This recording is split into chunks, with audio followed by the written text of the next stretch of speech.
The Fisherman and His Soul by Oscar Wilde. Every evening the young fisherman went out upon the sea and threw his nets into the water. When the wind blew from the land he caught nothing, or but little at best, for it was a bitter and black-winged wind, and rough waves rose up to meet it. But when the wind blew to the shore, the fish came in from the deep and swam into the meshes of his nets, and he took them to the market-place and sold them. Every evening he went out upon the sea, and one evening the net was so heavy that hardly could he draw it into the boat. And he laughed and said to himself, "Surely I have caught all the fish that swim, or snared some dull monster that will be a marvel to men, or some thing of horror that the great Queen will desire." And putting forth all his strength, he tugged at the coarse ropes till, like lines of blue enamel round a vase of bronze, the long veins rose up on his arms. He tugged at the thin ropes, and nearer came the circle of flat corks, and the net rose at last to the top of the water. But no fish at all was in it, nor any monster or thing of horror, but only a little mermaid lying fast asleep. Her hair was as a wet fleece of gold, and each separate hair was as a thread of fine gold in a cup of glass. Her body was as white as ivory, and her tail was of silver and pearl. Silver and pearl was her tail, and the green weeds of the sea coiled round it. And like sea-shells were her ears, and her lips were like sea-coral. The cold waves dashed over her cold breasts, and the salt glistened upon her eyelids. So beautiful was she that when the young fisherman saw her he was filled with wonder, and he put out his hand and drew the net close to him, and leaning over the side he clasped her in his arms. And when he touched her she gave a cry like a startled seagull, and woke and looked at him in terror with her mauve amethyst eyes, and struggled that she might escape, but he held her tightly to him, and would not suffer her to depart. And when she saw that she could in no way escape from him, she began to weep, and said, "I pray thee let me go, for I am the only daughter of a king, and my father is aged and alone." But the young fisherman answered, "I will not let thee go, save thou makest me a promise that whenever I call thee thou wilt come and sing to me, for the fish delight to listen to the song of the sea folk, and so shall my nets be full." "Wilt thou in very truth let me go if I promise thee this?" cried the mermaid. "In very truth I will let thee go," said the young fisherman. So she made him the promise he desired, and swore it by the oath of the sea folk. And he loosened his arms from about her, and she sank down into the water, trembling with a strange fear. Every evening the young fisherman went out upon the sea and called to the mermaid, and she rose out of the water and sang to him. Round and round her swam the dolphins, and the wild gulls wheeled above her head. And she sang a marvellous song, for she sang of the sea folk who drive their flocks from cave to cave, and carry the little calves on their shoulders, of the Tritons who have long green beards and hairy breasts, and blow through twisted conches when the king passes by, of the palace of the king, which is all of amber, with a roof of clear emerald and a pavement of bright pearl, and of the gardens of the sea, where the great filigrane fans of coral wave all day long, and the fish dart about like silver birds, and the anemones cling to the rocks, and the pinks burgeon in the ribbed yellow sand. She sang of the big whales that come down from the North Seas, and have sharp icicles hanging to their fins, of the sirens who tell of such wonderful things that the merchants have to stop their ears with wax, lest they should hear them and leap into the water and be drowned, of the sunken galleys with their tall masts, and the frozen sailors clinging to the rigging, and the mackerel swimming in and out of the open portholes, of the little barnacles who are great travellers, and cling to the keels of ships, and go round and round the world, and of the cuttlefish who live in the sides of the cliffs, and stretch out their long black arms, and can make night come when they will it. She sang of the nautilus, who has a boat of her own that is carved out of an opal, and steered with a silken sail, of the happy mermen who play upon the harps, and can charm the great kraken to sleep, of the little children who catch hold of the slippery porpoises, and ride laughing upon their backs, of the mermaids who lie in the white foam and hold out their arms to the mariners, and of the sea lions with their curved tusks, and the sea horses with their floating manes. And as she sang, all the tunny fish came in from the deep to listen to her, and the young fisherman threw his nets round them and caught them, and others he took with a spear. And when his boat was well laden, the mermaid would sink down into the sea, smiling at him. Yet would she never come near him that he might touch her. Oftentimes he called to her and prayed of her, but she would not. And when he sought to seize her, she dived into the water as a seal might dive. Nor did he see her again that day. And each day the sound of her voice became sweeter to his ears. So sweet was her voice that he forgot his nets and his cunning, and had no care of his craft. Vermilion finned, with the eyes of bossy gold, the tunnies went by in shoals, but he heeded them not. His spear lay by his side, unused, and his baskets of plaited osier were empty. With lips parted and eyes dim with wonder, he sat idle in his boat and listening till the sea mists crept round him, and the wandering moon stained his brown limbs with silver. And one evening he called to her, and said, little mermaid, I love thee. Take me for thy bridegroom, for I love thee. But the mermaid shook her head. Thou hast a human soul, she answered. If only thou wouldst send away thy soul, then could I love thee. And the young fisherman said to himself, of what use is my soul to me? I cannot see it, I may not touch it, I do not know it. Surely I will send it away from me, and much gladness shall be mine. And a cry of joy broke from his lips, and standing up in the painted boat he held out his arms to the mermaid.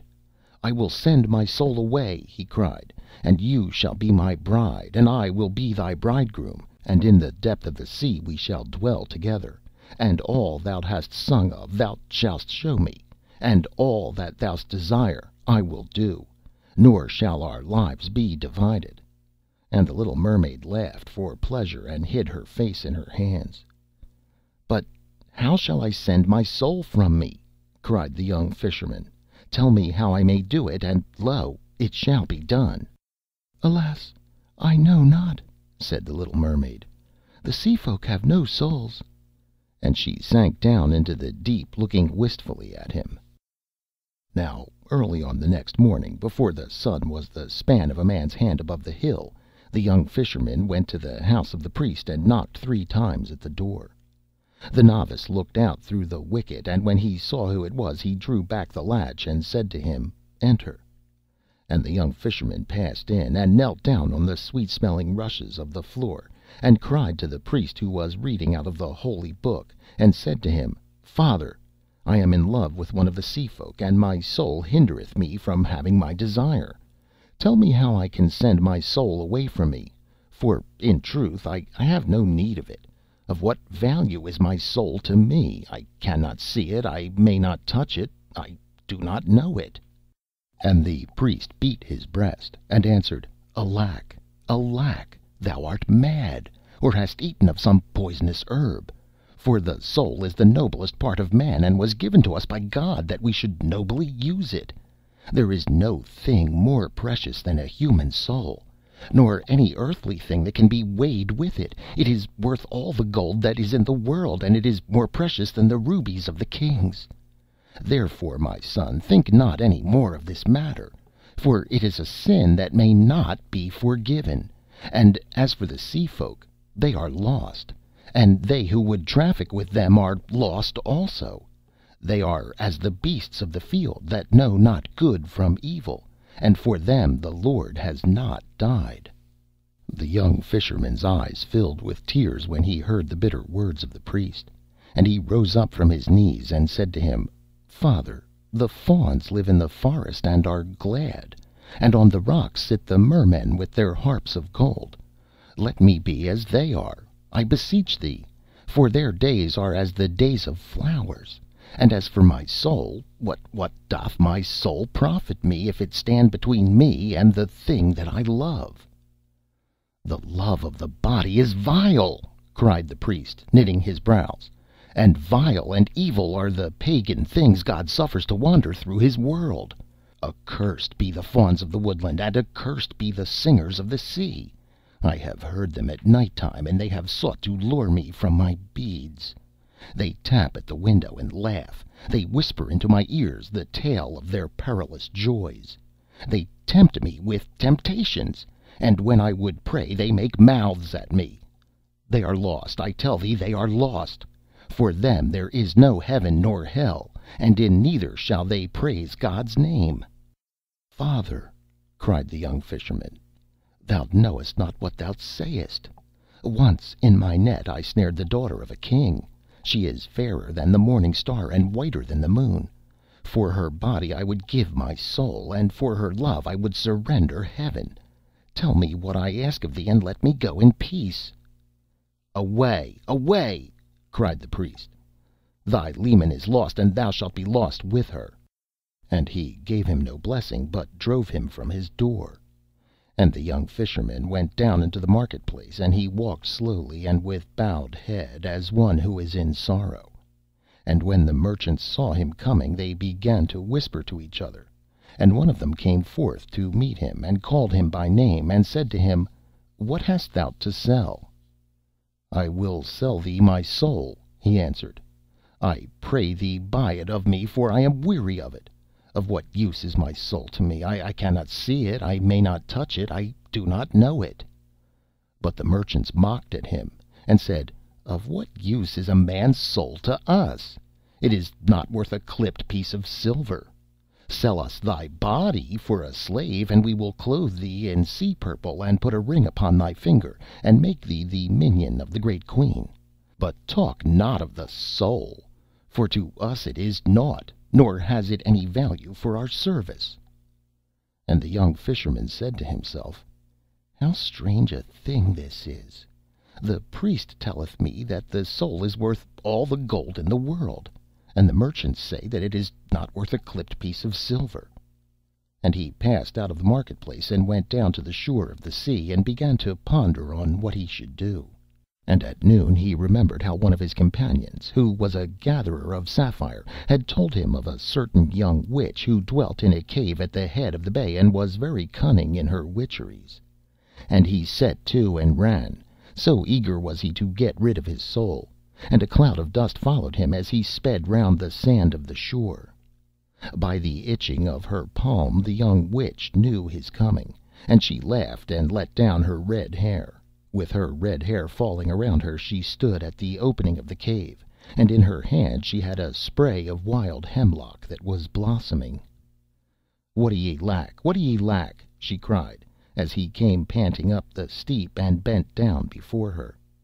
Fish for thy net when the wind is foul? I have a little reed pipe, and when I blow on it the mullet comes sailing into the bay. But it has a price, pretty boy, it has a price. What do ye lack? What do ye lack? A storm to wreck the ships and wash the chests of rich treasure ashore? I have more storms than the wind has, for I serve one who is stronger than the wind, and with a sieve and a pail of water I can send the great galleys to the bottom of the sea. But I have a price, pretty boy, I have a price. What do ye lack? What do ye lack? I know a flower that grows in the valley, none knows it but I. It has purple leaves and a star in its heart, and its juice is as white as milk. Shouldst thou touch with this flower the hard lips of the queen, she would follow thee all over the world. Out of the bed of the king she would rise, and over the whole world she would follow thee. And it has a price, pretty boy, it has a price. What do ye lack? What do ye lack? I can pound a toad in a mortar, and make broth of it, and stir the broth with a dead man's hand. Sprinkle it on thine enemy while he sleeps, and he will turn into a black viper, and his own mother will slay him. With a wheel I can draw the moon from heaven, and in a crystal I can show thee death. What do ye lack? What do ye lack? Tell me thy desire, and I will give it thee, and thou shalt pay me a price, pretty boy, thou shalt pay me a price. My desire is but for one thing, said the young fisherman. Yet hath the priest been wroth with me, and driven me forth. It is but for a little thing, and the merchants have mocked at me, and denied me. Therefore I am come to thee, though men call thee evil, and whatever be thy price, I shall pay it. What wouldst thou? asked the witch, coming near to him. "I would send my soul away from me," answered the young fisherman. The witch grew pale and shuddered, and hid her face in her blue mantle. Pretty boy," she muttered, "that is a terrible thing to do." He tossed his brown curls and laughed. "My soul is naught to me," he answered. "I cannot see it, I may not touch it, I do not know it." "What wilt thou give me if I tell thee?" asked the witch, looking down at him with her beautiful eyes. 5 pieces of gold," he said, "and my nets, and the wattled house where I live, and the painted boat in which I sail. Only tell me how to get rid of my soul, and I will give thee all that I possess." She laughed mockingly at him, and struck him with the spray of hemlock. "I can turn the autumn leaves into gold," she answered, "and I can weave the pale moonbeams into silver if I will it. He whom I serve is richer than all the kings of this world, and has their dominions." "What then shall I give thee," he cried, "if thy price be neither gold nor silver?" The witch stroked his hair with her thin white hand. "Thou must dance with me, pretty boy," she murmured, and she smiled at him as she spoke. "Naught but that?" cried the young fisherman in wonder, and he rose to his feet. "Naught but that," she answered, and she smiled at him again. "Then at sunset, in some secret place, we shall dance together," he said, "and after that we have danced, thou shalt tell me the thing which I desire to know." She shook her head. "When the moon is full, when the moon is full," she muttered. Then she peered all round and listened. A blue bird rose screaming from its nest and circled over the dunes, and 3 spotted birds rustled through the coarse gray grass and whistled to each other. There was no other sound save the sound of a wave fretting the smooth pebbles below. So she reached out her hand and drew him near to her, and put her dry lips close to his ear. "Tonight thou must come to the top of the mountain," she whispered. "It is Sabbath, and he will be there." The young fisherman started and looked at her, and she showed her white teeth and laughed. "Who is he of whom thou speakest?" he asked. "It matters not," she answered. "Go thou tonight, and stand under the branches of the hornbeam, and wait for my coming. If a black dog run toward thee, strike it with a rod of willow, and it will go away. If an owl speak to thee, make it no answer. When the moon is full, I shall be with thee, and we will dance together on the grass. But wilt thou swear to tell me how I may send my soul from me?" he made question. She moved out into the sunlight, and through her red hair rippled the wind. "By the hoofs of the goat, I swear it," she made answer. "Thou art the best of witches," cried the young fisherman, "and I will surely dance with thee tonight on top of the mountain. I would indeed that thou hadst asked me either gold or silver, but such as thy price is thou shalt have it, for it is but a little thing." And he doffed his cap to her, and bent his head low, and ran back to the town filled with a great joy. And the witch watched him as he went. And when he had passed from her sight, she entered her cave, and having taken a mirror from a box of carved cedar wood, she set it up on a frame, and burned vervain on lighted charcoal before it, and peered through the coils of smoke. And after a time she clenched her hands in anger. "He should have been mine," she muttered. "I am as fair as she is." And that evening, when the moon had risen, the young fisherman climbed up to the top of the mountain, and stood under the branches of the hornbeam. Like a targe of polished metal, the round sea lay at his feet, and the shadows of the fishing boats moved in the little bay. A great owl, with yellow sulphurous eyes, called to him by his name, but he made it no answer.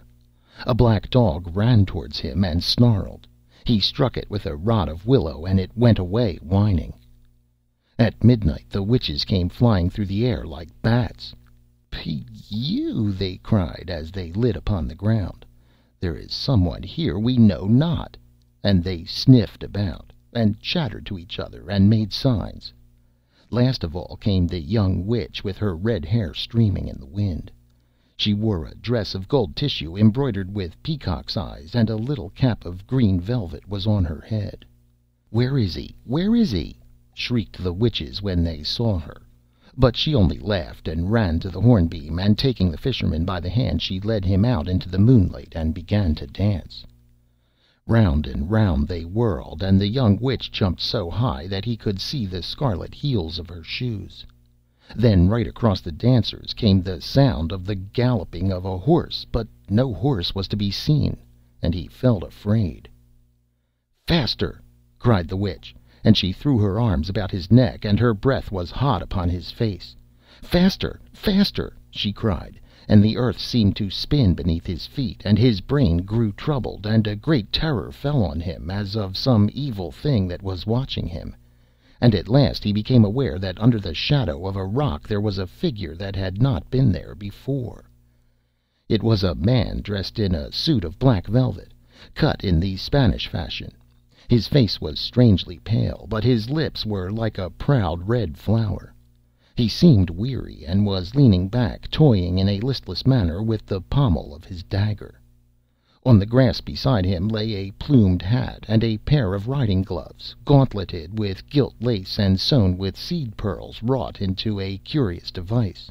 A short cloak lined with sables hung from his shoulders, and his delicate white hands were gemmed with rings.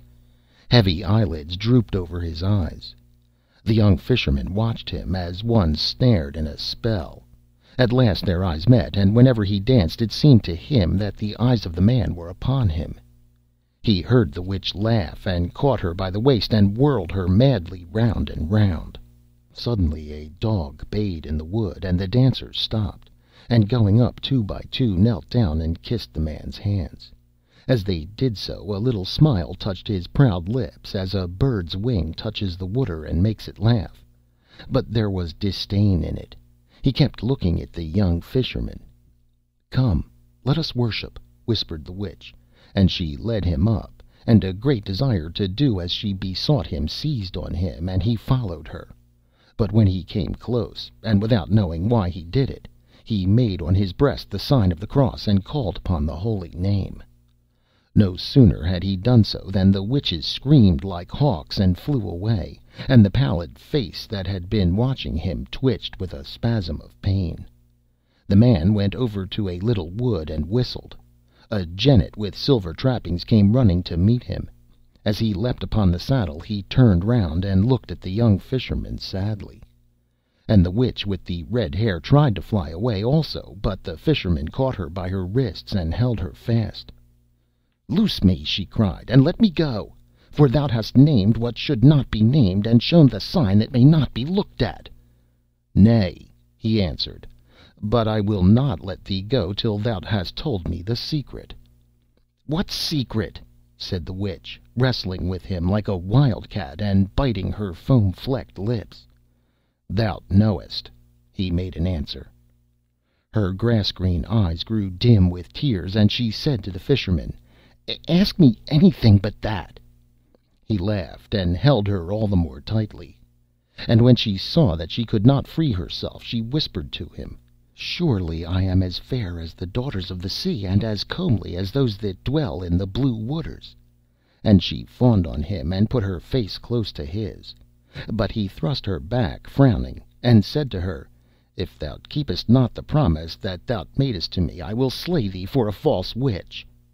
And she grew grey as a blossom of the Judas tree, and shuddered. "Be it so," she muttered. "It is thy soul, and not mine. Do with it as thou wilt." And she took from her girdle a little knife that had a handle of green viper's skin, and gave it to him. "What shall this serve me?" he asked of her, wondering. She was silent for a few moments, and a look of terror came over her face. Then she brushed her hair back from her forehead, and smiling strangely, she said to him, "What men call the shadow of the body is not the shadow of the body, but is the body of the soul. Stand on the seashore with thy back to the moon, and cut away from around thy feet thy shadow, which is thy soul's body, and bid thy soul leave thee, and it will do so." The young fisherman trembled. "Is this true?" he murmured. "It is true, and I would that I had not told thee of it," she cried, and she clung to his knees, weeping. He put her from him, and left her in the rank grass, and going to the edge of the mountain, he placed the knife in his belt, and began to climb down. And his soul that was within him called out to him, and said, "Lo, I have dwelt with thee for these many years, and have been thy servant. Send me not away from thee now, for what evil have I done thee?" And the young Fisherman laughed. "Thou hast done me no evil, but I have no need of thee," he answered. "The world is wide, and there is heaven also, and hell, and that dim twilight house that lies between. Go wherever thou wilt, but trouble me not, for my love is calling to me." And his soul besought him piteously, but he heeded it not, but leapt from crag to crag, being sure-footed as a wild goat, and at last he reached the level ground and the yellow shore of the sea. Bronze-limbed and well knit, like a statue wrought by a Grecian, he stood on the sand with his back to the moon, and out of the foam came white arms that beckoned to him, and out of the waves rose dim forms that did him homage. Before him lay his shadow, which was the body of his soul, and behind him hung the moon in the honey-coloured air. And his soul said to him, "If indeed thou must drive me from thee, send me not forth without a heart. The world is cruel. Give me thy heart to take with me." He tossed his head and smiled. "With what should I love my love if I gave thee my heart?" he cried. "Nay, but be merciful," said his soul. "Give me thy heart, for the world is very cruel, and I am afraid." "My heart is my love's," he answered, "therefore tarry not, but get thee gone." "Should I not love also?" asked his soul. "Get thee gone, for I have no need of thee," cried the young Fisherman, and he took the little knife with its handle of green viper's skin, and cut away his shadow from around his feet, and it rose up and stood before him, and looked at him, and it was even as himself. He crept back and thrust the knife into his belt, and a feeling of awe came over him. "Get thee gone," he murmured, "and let me see thy face no more." "Nay, but we must meet again," said the soul. Its voice was low and flute-like, and its lips hardly moved while it spake. "How shall we meet?" cried the young Fisherman. "Thou wilt not follow me into the depths of the sea?" "Once every year I will come to this place and call to thee," said the soul. "It may be that thou wilt have need of me." "What need should I have of thee?" cried the young Fisherman. "But be it as thou wilt." And he plunged into the waters, and the Tritons blew their horns, and the little mermaid rose up to meet him, and put her arms around his neck, and kissed him on the mouth. And the soul stood on the lonely beach and watched them. And when they had sunk down into the sea, it went weeping away over the marshes. And after a year was over, the soul came down to the shore of the sea, and called to the young Fisherman. And he rose out of the deep, and said, "Why dost thou call me?" And the soul answered, "Come nearer, that I may speak with thee, for I have seen marvellous things." So he came nearer, and couched in the shallow water, and leaned his head upon his hand, and listened. And the soul said to him, "When I left thee, I turned my face to the east, and journeyed. From the east cometh everything that is wise. 6 days I journeyed, and on the morning of the 7th day I came to a hill that is in the country of the Tartars. I sat down under the shade of a tamarisk tree to shelter myself from the sun. The land was dry and burnt up with the heat, and people went to and fro over the plain like flies crawling upon a disk of polished copper. When it was noon, a cloud of red dust rose up from the flat rim of the land. When the Tartars saw it, they strung their painted bows, and having leapt upon their little horses, they galloped to meet it. The women fled screaming to the wagons, and hid themselves behind the felt curtains. At twilight the Tartars returned, but 5 of them were missing, and of those that came back not a few had been wounded. They harnessed their horses to the wagons, and drove hastily away. 3 jackals came out of a cave and peered after them. Then they sniffed up the air with their nostrils, and trotted off in the opposite direction. When the moon rose, I saw a campfire burning on the plain, and went towards it. A company of merchants were seated round it on carpets. Their camels were picketed behind them, and the negroes who were their servants were pitching tents of tanned skin upon the sand, and making a high wall of the prickly pear. As I came near them, the chief of the merchants rose up and drew his sword, and asked me my business. I answered that I was a prince in my own land, and that I had escaped from the Tartars, who had sought to make me their slave. The chief smiled, and showed me 5 heads fixed upon long reeds of bamboo. Then he asked me who was the prophet of God, and I answered him, Mohammed. When he heard the name of the false prophet, he bowed and took me by the hand and placed me by his side. A negro brought me some mare's milk in a wooden dish, and a piece of lamb's flesh roasted. At daybreak we started on our journey. I rode on a red-haired camel by the side of the chief, and a runner ran before us carrying a spear. The men of war were on either hand, and the mules followed with the merchandise. There were 40 camels in the caravan, and the mules were twice 40 in number. We went from the country of the Tartars into the country of those who curse the moon. We saw the griffins guarding their gold on the white rocks, and the scaled dragons sleeping in their caves. As we passed over the mountains, we held our breath, lest the snows might fall on us, and each man tied a veil of gauze before his eyes. As we passed through the valleys, the pygmies shot arrows at us from the hollows of the trees, and at night time we heard the wild men beating on their drums. When we came to the Tower of Apes, we set fruits before them, and they did not harm us. When we came to the Tower of Serpents, we gave them warm milk in howls of brass, and they let us go by. 3 times in our journey we came to the banks of the Oxus.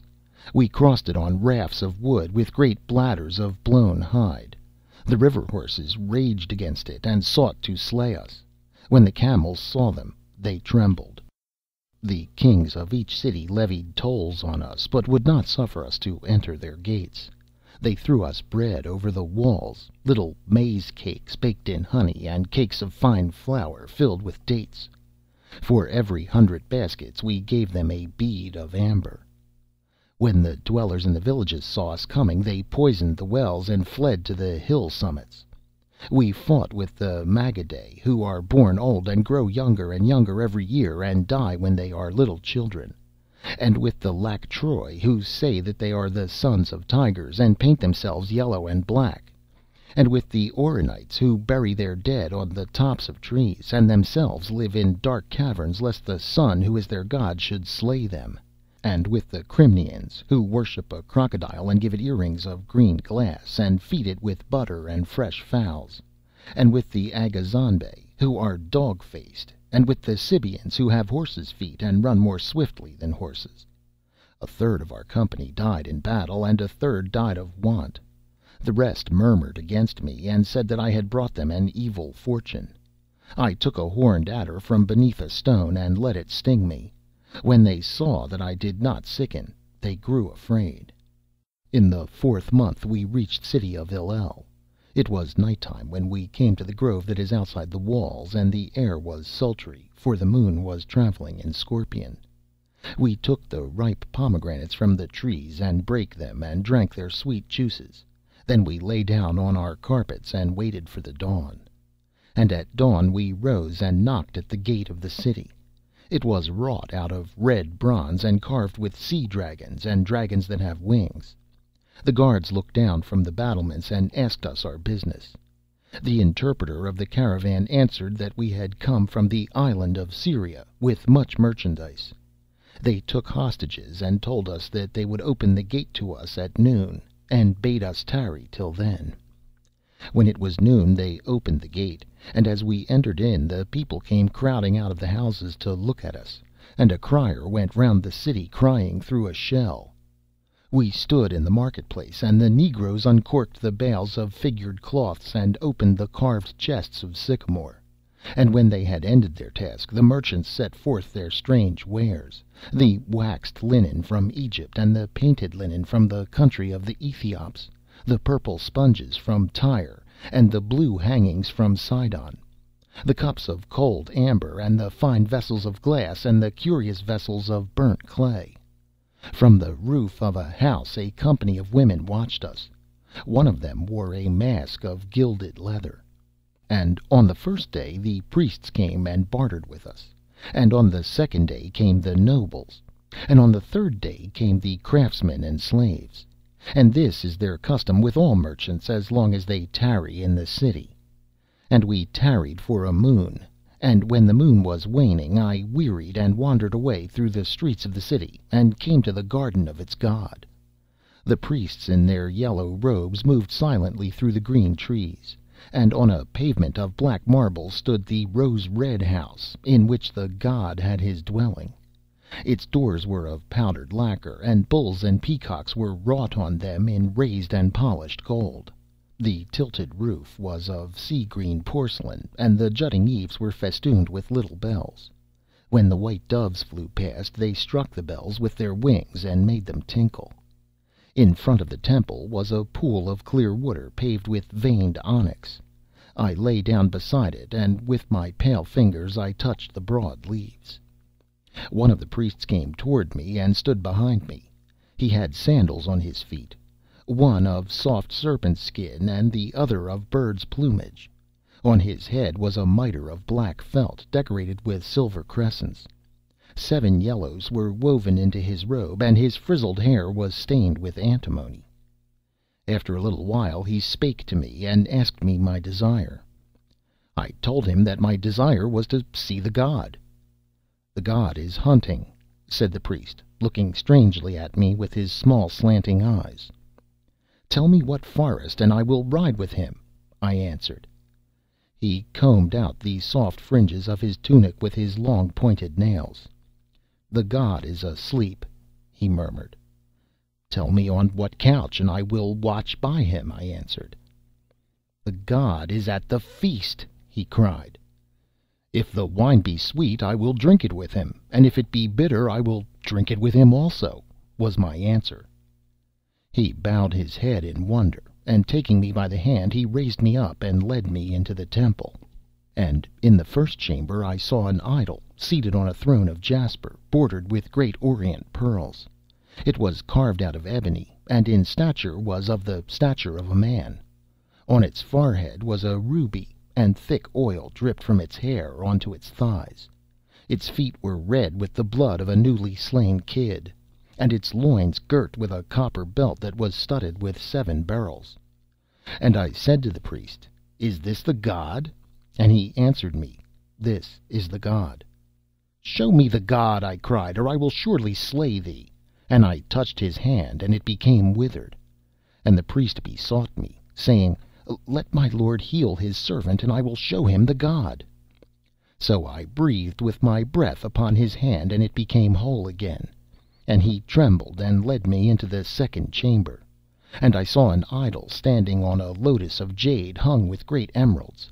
It was carved out of ivory, and in stature was twice the stature of a man. On its forehead was a chrysolite, and its breasts were smeared with myrrh and cinnamon. In one hand it held a crooked scepter of jade, and in the other a round crystal. It ware buckskins of brass, and its thick neck was circled with a circle of selenites. And I said to the priest, "Is this the god?" And he answered me, "This is the god." "Show me the god," I cried, "or I will surely slay thee." And I touched his eyes, and they became blind. And the priest besought me, saying, "Let my lord heal his servant, and I will show him the god." So I breathed with my breath upon his eyes, and the sight came back to them, and he trembled again, and led me into a third chamber. And lo, there was no idol in it, nor image of any kind, but only a mirror of round metal set on an altar of stone. And I said to the priest, "Where is the god?"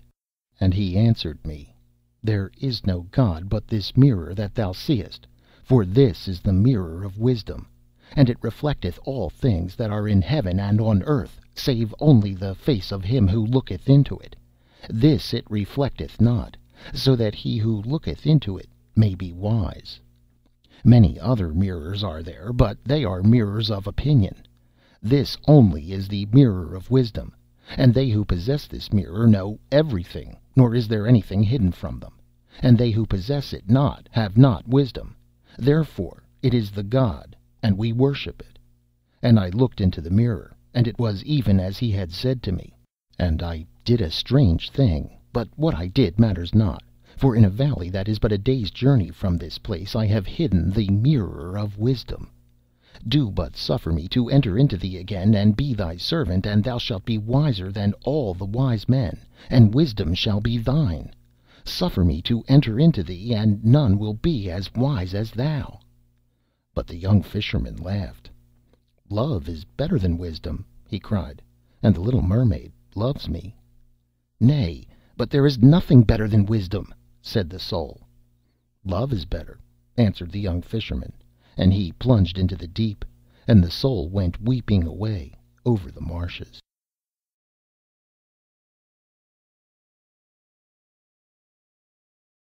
And after the second year was over, the Soul came down to the shore of the sea, and called to the young Fisherman. And he rose out of the deep, and said, "Why dost thou call to me?" And the Soul answered, "Come nearer, that I may speak with thee, for I have seen marvelous things."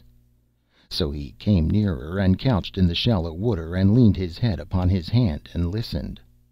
And the Soul said to him, "When I left thee, I turned my face to the south, and journeyed. From the south cometh everything that is precious. 6 days I journeyed along the highways that lead to the city of Ashter, along the dusty, red-dyed highways by which the pilgrims are wont to go did I journey. And on the morning of the 7th day I lifted up my eyes, and lo, the city lay at my feet, for it is in a valley. There are 9 gates to this city, and in front of each gate stands a bronze horse that neighs when the Bedouins come down from the mountains. The walls are cased with copper, and the watchtowers on the walls are roofed with brass. In every tower stands an archer with a bow in his hand. At sunrise he strikes with an arrow on a gong, and at sunset he blows through a horn of a horn. When I sought to enter, the guard stopped me, and asked of me who I was. I made answer that I was a dervish, and on my way to the city of Mecca, where there was a green veil on which the Koran was embroidered in silver letters by the hands of the angels. They were filled with wonder, and entreated me to pass in. Inside it is even as a bazaar. Surely thou shouldst have been with me. Across the narrow streets the gay lanterns of paper flutter like large butterflies. When the wind blows over the roofs they rise and fall as painted bubbles do. In front of their booths sit the merchants on silken carpets. They have straight black beards, and their turbans are covered with golden sequins and long strings of amber, and carved peach stones glide through their cool fingers. Some of them sell galbanum and nard, and curious perfumes from the islands of the Indian Sea, and the thick oil of red roses, and myrrh, and little nail-shaped cloves. When one stops to speak to them, they throw pinches of frankincense upon a charcoal brazier, and make the air sweet. I saw a Syrian who held in his hands a thin rod like a reed. Gray threads of smoke came from it, and its odor as it burned was as the odor of the pink almond in spring. Others sell silver bracelets embossed all over with creamy blue turquoise stones, and anklets of brass wire fringed with little pearls, and tigers' claws set in gold, and the claws of that gilt cat, the leopard, set in gold also, and earrings of pierced emerald, and finger rings of hollowed jade. From the tea houses come the sound of the guitar, and the opium smokers with their white smiling faces look out at the passers by. Of a truth thou shouldst have been with me. The wine sellers elbow their way through the crowd with great black skins on their shoulders. Most of them sell the wine of Shiraz, which is as sweet as honey. They serve it in little metal cups, and strew rose leaves upon it. In the marketplace stand the fruit sellers, who sell all kinds of fruit: ripe figs with their bruised purple flesh, melons smelling of musk and yellow as topazes, citrons and rose apples and clusters of white grapes, round red gold oranges and oval lemons of green gold. Once I saw an elephant go by. Its trunk was painted with vermilion and turmeric, and over its ears it had a net of crimson silk cord. It stopped opposite one of the booths and began eating the oranges, and the man only laughed. Thou canst not think how strange a people they are. When they are glad, they go to the bird sellers and buy of them a caged bird, and set it free, that their joy may be greater. And when they are sad, they scourge themselves with thorns, that their sorrow may not grow less. One evening I met some negroes carrying a heavy palanquin through the bazaar. It was made of gilded bamboo, and the poles were of vermilion lacquer studded with brass peacocks. Across the windows hung thin curtains of muslin, embroidered with beetles' wings and with tiny seed pearls, and as it passed by a pale-faced Circassian looked out and smiled at me. I followed behind, and the negroes hurried their steps and scowled, but I did not care. I felt a great curiosity come over me. At last they stopped at a square white house. There were no windows to it, only a little door like the door of a tomb. They set down the palanquin and knocked 3 times with a copper hammer.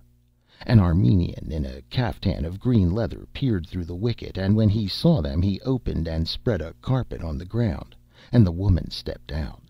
As she went in she turned round and smiled at me again. I had never seen anyone so pale. When the moon rose I returned to the same place and sought for the house, but it was no longer there. When I saw that, I knew who the woman was, and wherefore she had smiled at me. Certainly thou shouldst have been with me. On the feast of the new moon the young emperor came forth from his palace and went into the mosque to pray. His hair and beard were dyed with rose leaves, and his cheeks were powdered with a fine gold dust. The palms of his feet and hands were yellow with saffron. At sunrise he went forth from his palace in a robe of silver, and at sunset he returned to it again in a robe of gold. The people flung themselves on the ground and hid their faces, but I would not do so. I stood by the stall of a seller of dates and waited. When the emperor saw me he raised his painted eyebrows and stopped. I stood quite still and made no obeisance. The people marveled at my boldness and counseled me to flee from the city. I paid no heed to them, but went and sat with the sellers of strange gods, who by reason of their craft are abominated. When I told them what I had done, each of them gave me a god and prayed me to leave them. That night, as I lay on a cushion in the tea house that is in the Street of Pomegranates, the guards of the emperor entered and led me to the palace. As I went in they closed each door behind me and put a chain across it. Inside was a great court with an arcade running all around. The walls were of white alabaster, set here and there with blue and green tiles. The pillars were of green marble, and the pavement of a kind of peach blossom marble. I had never seen anything like it before. As I passed across the court 2 veiled women looked down from a balcony and cursed me. The guards hastened on, and the butts of the lances rang upon the polished floor. They opened a gate of wrought ivory, and I found myself in a watered garden of 7 terraces. It was planted with tulip cups and moonflowers and silver-studded aloes. Like a slim reed of crystal, a fountain hung in the dusky air. The cypress trees were like burnt-out torches. From one of them a nightingale was singing. At the end of the garden stood a little pavilion.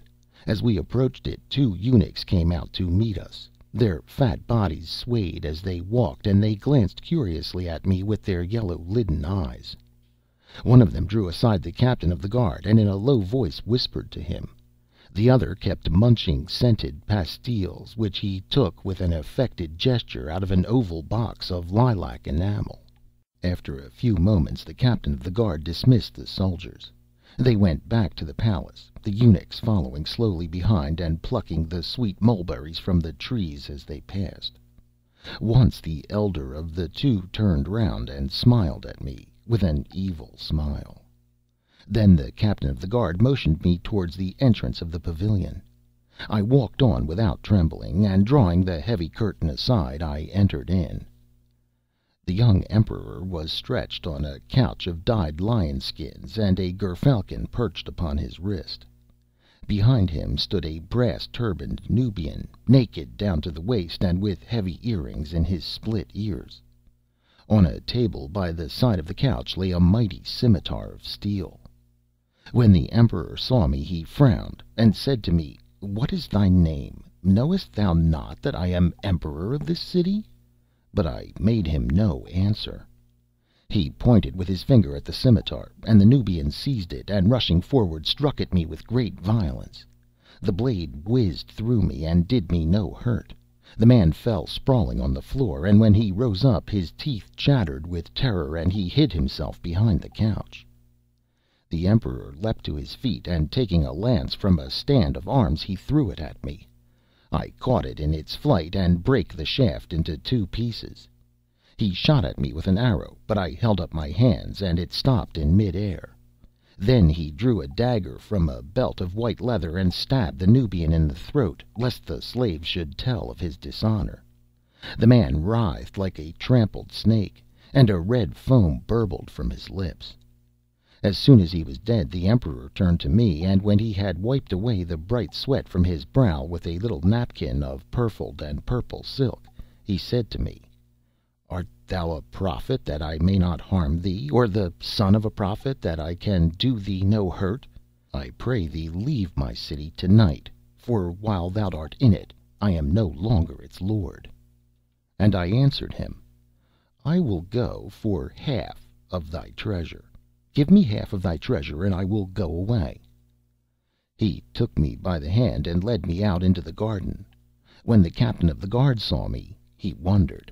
When the eunuchs saw me, their knees shook, and they fell upon the ground in fear. There is a chamber in the palace that has 8 walls of red porphyry, and a brass-sealed ceiling hung with lamps. The Emperor touched one of the walls, and it opened, and we passed down a corridor that was lit with many torches. In niches upon each side stood great wine jars filled to the brim with silver pieces.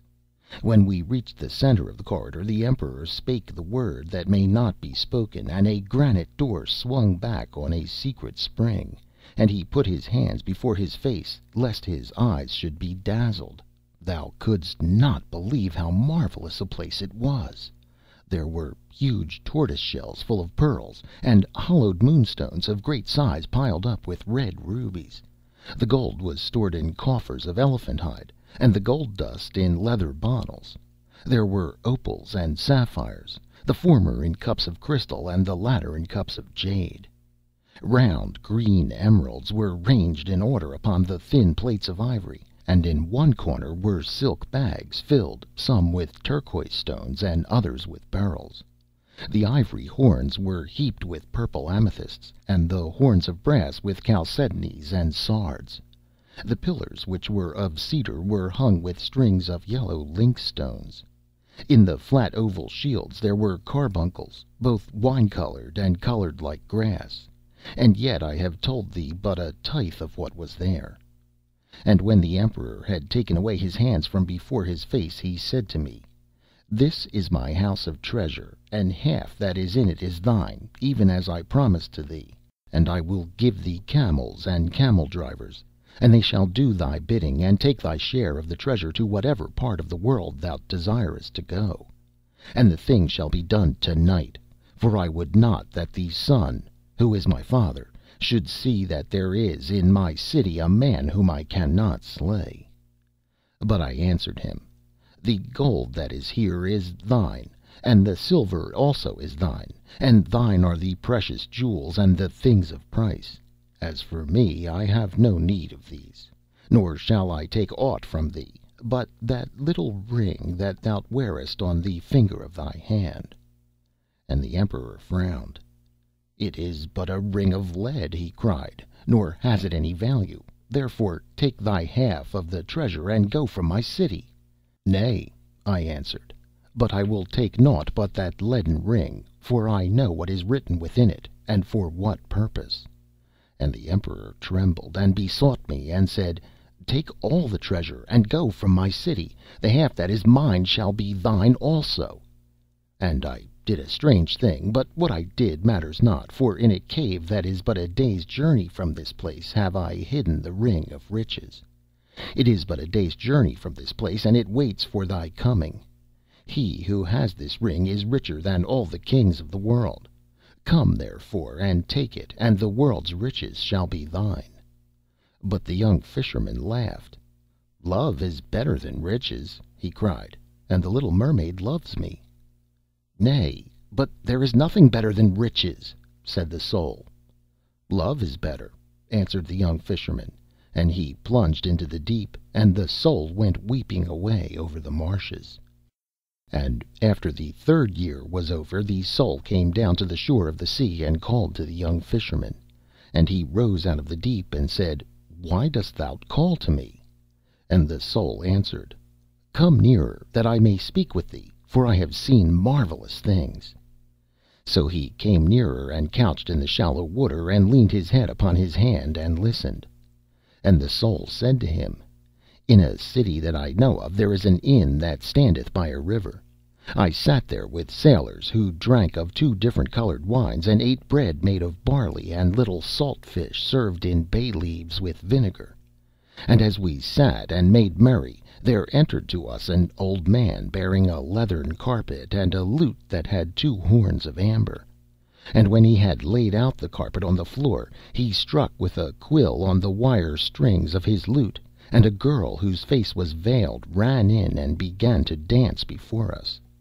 Her face was veiled with a veil of gauze, but her feet were naked. Naked were her feet, and they moved over the carpet like little white pigeons. Never have I seen anything so marvelous, and the city in which she dances is but a day's journey from this place." Now, when the young Fisherman heard the words of his Soul, he remembered that the little mermaid had no feet, and could not dance. And a great desire came over him, and he said to himself, "It is but a day's journey, and I can return to my love." And he laughed, and stood up in the shallow water, and strode towards the shore. And when he had reached the dry shore, he laughed again, and held out his arms to his Soul. And his Soul gave a great cry of joy, and ran to meet him, and entered into him. And the young Fisherman saw stretched before him upon the sand that shadow of the body, that is the body of the Soul. And his Soul said to him, "Let us not tarry, but get hence at once, for the sea gods are jealous, and have monsters that do their bidding."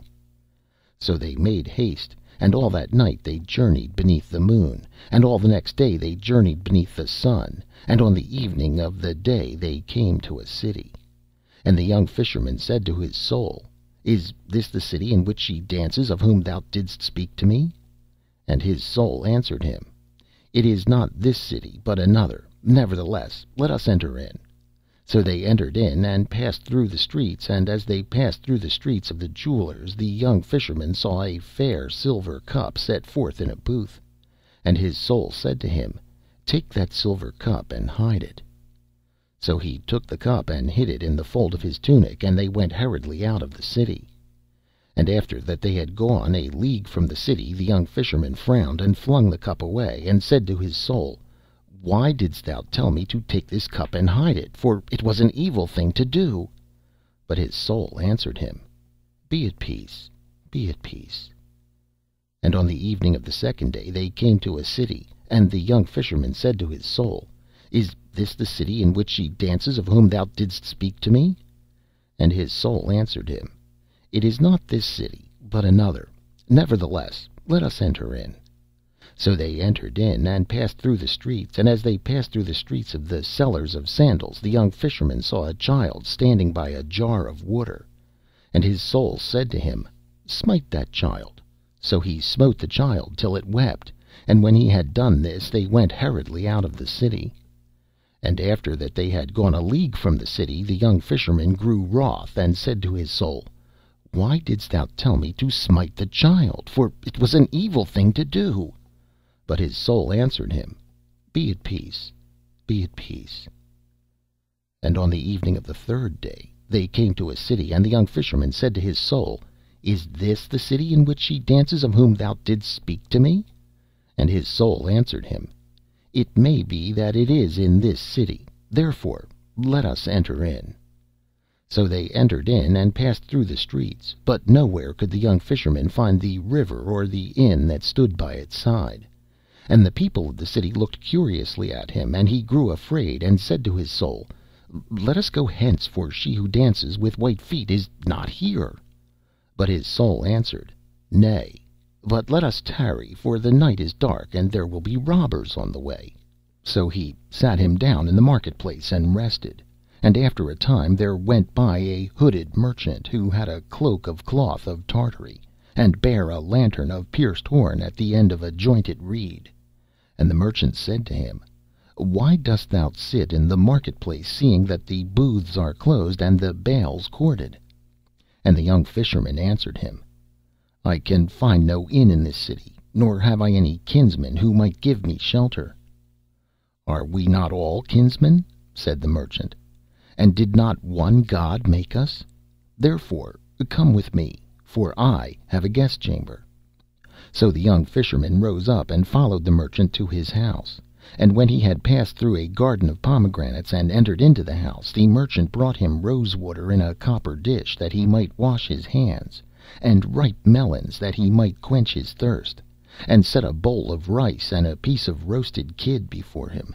And after that he had finished, the merchant led him to the guest chamber, and bade him sleep and be at rest.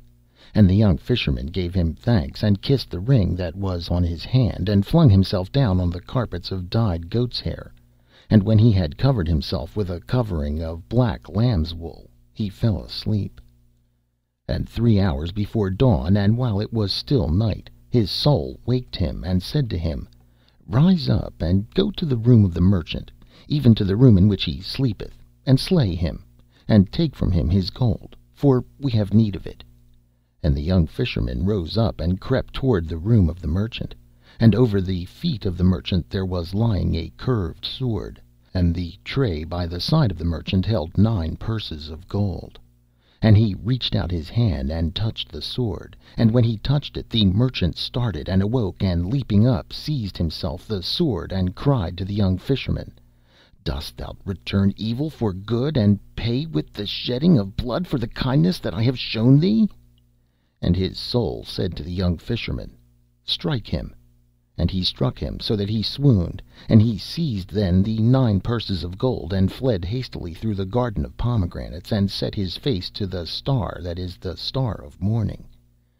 And when they had gone a league from the city, the young fisherman beat his breast, and said to his soul, Why didst thou bid me to slay the merchant, and take his gold? Surely thou art evil. But his soul answered him, Be at peace, be at peace. Nay, cried the young fisherman, I may not be at peace, for all that thou hast made me do I hate. Thee also I hate, and I bid thee tell me wherefore thou hast wrought with me in this wise. And his soul answered him, When thou didst send me forth into the world, thou gavest me no heart, so I learned to do all these things, and love them. What sayest thou? Murmured the young fisherman. Thou knowest, answered his soul, thou knowest it well. Hast thou forgotten that thou gavest me no heart? I trow not, and so trouble not thyself nor me, but be at peace, for there is no pain that thou shalt not give away, nor any pleasure that thou shalt not receive. And when the young fisherman heard these words, he trembled, and said to his soul, Nay, but thou art evil, and hast made me forget my love, and hast tempted me with temptations, and hast set my feet in the ways of sin. And his soul answered him, Thou hast not forgotten that when thou didst send me forth into the world, thou gavest me no heart. Come, let us go to another city, and make merry, for we have 9 purses of gold. But the young fisherman took the 9 purses of gold, and flung them down, and trampled on them.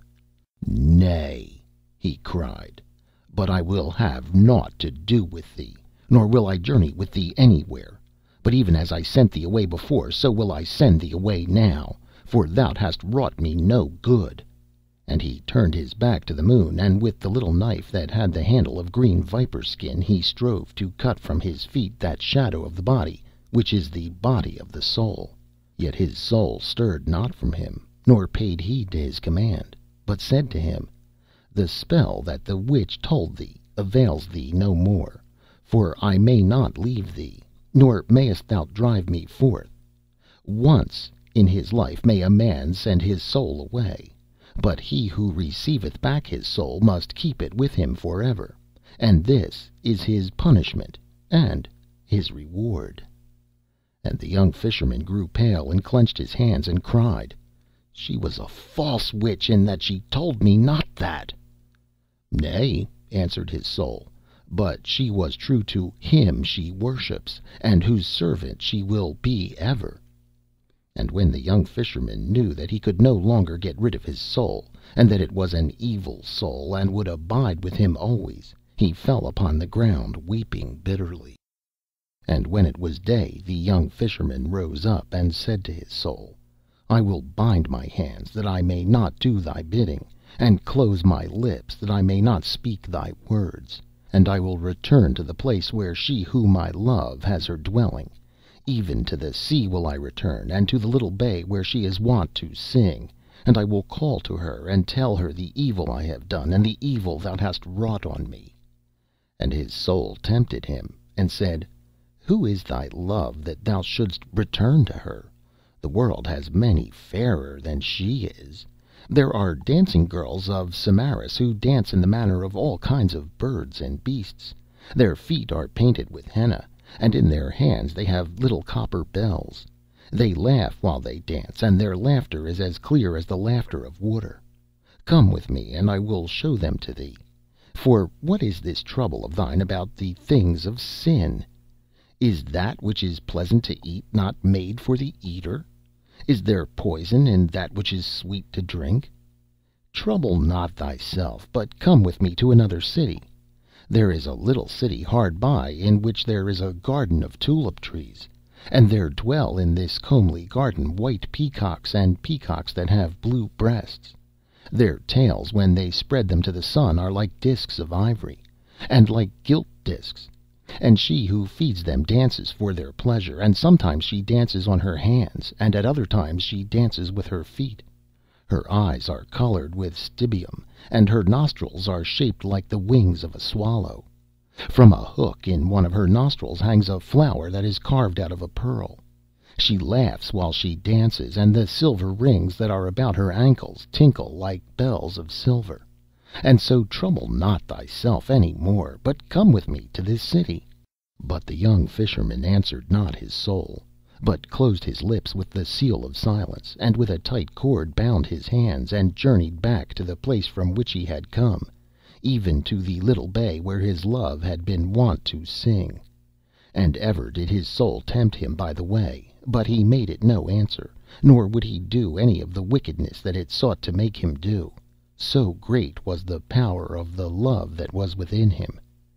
And when he had reached the shore of the sea, he loosed the cord from his hands, and took the seal of silence from his lips, and called to the little mermaid. But she came not to his call, though he called to her all day long, and besought her. And his Soul mocked him, and said, "Surely thou hast but little joy out of thy love. Thou art as one who in time of death pours water into a broken vessel. Thou givest away what thou hast, and naught is given to thee in return. It were better for thee to come with me, for I know where the valley of pleasure lies, and what things are wrought there." But the young Fisherman answered not his Soul, but in a cleft of the rock he built himself a house of wattles, and abode there for the space of a year. And every morning he called to the mermaid, and every noon he called to her again, and at night time he spake her name. Yet never did she rise out of the sea to meet him, nor in any place of the sea could he find her, though he sought for her in the caves, and in the green water, in the pools of the tide, and in the wells that are at the bottom of the deep. And ever did his Soul tempt him with evil, and whisper of terrible things. Yet did it not prevail against him, so great was the power of his love. And after the year was over, the Soul thought within himself, "I have tempted my master with evil, and his love is stronger than I am. I will tempt him now with good, and it may be that he will come with me." So he spake to the young Fisherman, and said, "I have told thee of the joy of the world, and thou hast turned a deaf ear to me. Suffer me now to tell thee of the world's pain, and it may be that thou wilt hearken. For of a truth pain is the lord of this world, nor is there any one who escapes from its net. There be some who lack raiment, and others who lack bread. There be widows who sit in purple, and widows who sit in rags. To and fro over the fens go the lepers, and they are cruel to each other. The beggars go up and down on the highways, and their wallets are empty. Through the streets of the cities walk famine, and the plague sits at their gates. Come, let us go forth and mend these things, and make them not to be. Wherefore shouldst thou tarry here calling to thy love, seeing she comes not to thy call? And what is love, that thou shouldst set this high store upon it? But the young Fisherman answered it naught, so great was the power of his love. And every morning he called to the mermaid, and every noon he called to her again, and at night time he spake her name. Yet never did she rise out of the sea to meet him, nor in any place of the sea could he find her, though he sought for her in the rivers of the sea, and in the valleys that are under the waves, in the seas that the night makes purple, and in the seas that the dawn leaves grey. And after the second year was over, the Soul said to the young Fisherman at night time, and as he sat in the wattled house alone, Lo, now I have tempted thee with evil, and I have tempted thee with good, and thy love is stronger than I am. Wherefore will I tempt thee no longer, but I pray thee to suffer me to enter thy heart, that I may be one with thee even as before. Surely thou mayest enter, said the young Fisherman, for in the days when with no heart thou didst go through the world, thou must have much suffered. Alas, cried his Soul, I can find no place of entrance, so compassed about with love is this heart of thine. Yet I would that I could help thee, said the young Fisherman. And as he spake there came a great cry of mourning from the sea, even the cry that men hear when one of the sea folk is dead. And the young Fisherman leapt up, and left his wattled house, and ran down to the shore. And the black waves came hurrying to the shore, bearing with them a burden that was whiter than silver, white as the surf it was, and like a flower it tossed on the waves. And the surf took it from the waves, and the foam took it from the surf, and the shore received it. And lying at his feet, the young Fisherman saw the body of the little mermaid. Dead at his feet it was lying. Weeping, as one smitten with pain, he flung himself down beside it, and kissed the cold red of the mouth, and toyed with the wet amber of the hair. He flung himself down beside it on the sand, weeping as one trembling with joy, and in his brown arms he held it to his breast. Cold were the lips, yet he kissed them. Salt was the honey of the hair, yet he tasted it with a bitter joy. He kissed the closed eyelids, and the wild spray that lay upon their cups was less salt than his tears. And to the dead thing he made confession. Into the shells of its ears he poured the harsh wine of his tale. He put the little hands round his neck, and with his fingers he touched the thin reed of the throat. Bitter, bitter was his joy, and full of strange gladness was his pain. The black sea came nearer, and the white foam mourned like a leper. With white claws of foam the sea grabbled at the shore. From the palace of the Sea King came the cry of mourning again, and far out upon the sea the great Tritons blew hoarsely upon their horns. Flee away, said his Soul, for ever doth the sea come nigher, and if thou tarriest it will slay thee. Flee away, for I am afraid, seeing that thy heart is closed against me by reason of the greatness of thy love. Flee away to a place of safety. Surely thou wilt not send me without a heart into another world.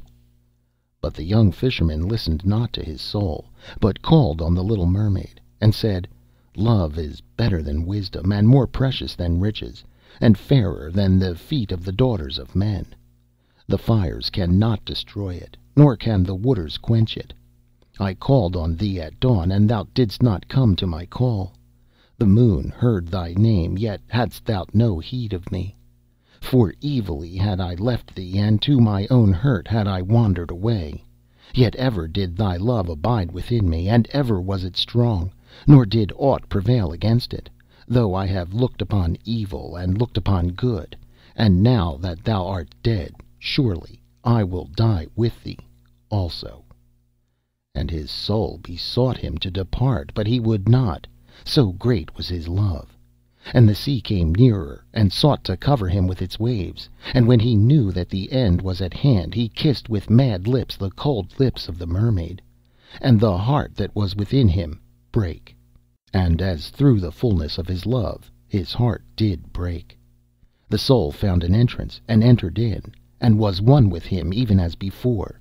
And the sea covered the young fisherman with its waves. And in the morning the priest went forth to bless the sea, for it had been troubled. And with him went the monks, and the musicians, and the candle bearers, and the swingers of censers, and a great company. And when the priest reached the shore, he saw the young fisherman lying drowned in the surf, and clasped in his arms was the body of the little mermaid.